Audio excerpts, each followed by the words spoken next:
बगीचे में कोई गई प्यार आई एम लवर तोहार चल बगीचे में कोई गई प्यार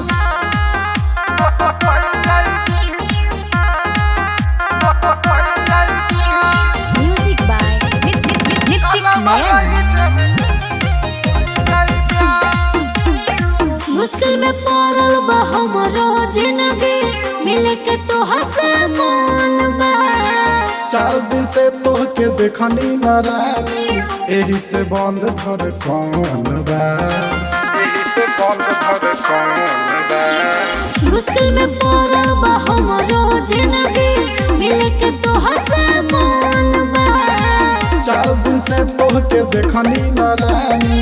एही से बंद धर कौन बा बुझाए जानू मजबूरी हमार बुझाए जानू मजबूरी हमार आई एम लवर तोहार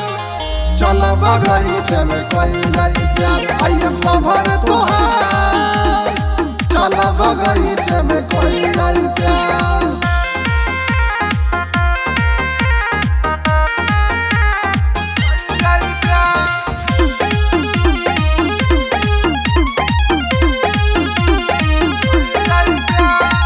उत्पल सुधांशु के भीरियावा